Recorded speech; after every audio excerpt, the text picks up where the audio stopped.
Здравейте на всички!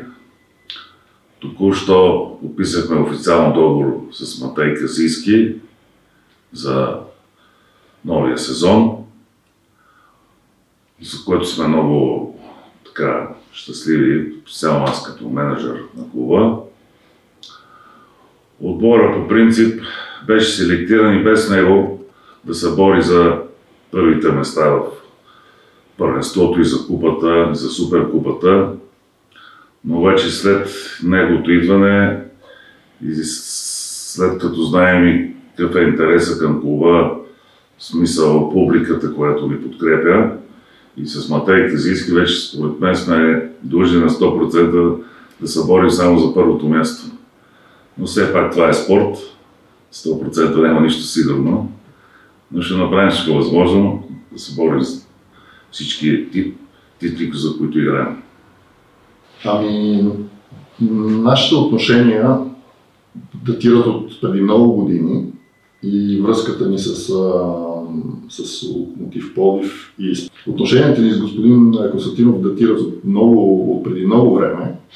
И аз съм изключително доволен, че най-накрая мога да кулминира в едно такова сътрудничество.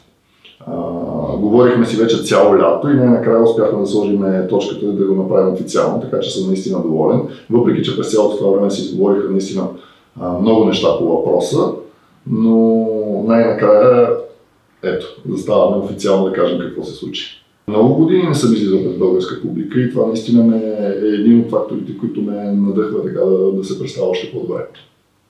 Аз съм изключително щастлив от този подпис. За мен е чест Матей да бъде част от нашия отбор.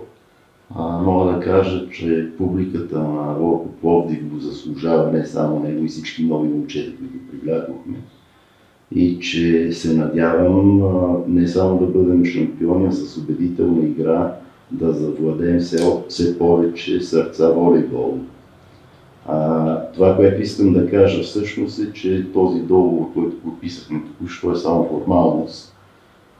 От деня, в който си стиснахме ръцете, нищо не се е променило до ден днешен включително.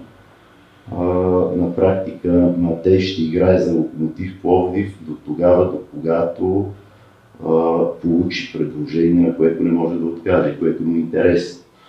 Така че Матей свободен си във всеки един момент да приеме всеко предизвикателство за тебе, като аз никога не се съмнявам, че сърцето ти е в Локомотив Пловдив и колкото и пъти да излизаш, винаги ще се връщаш при нас.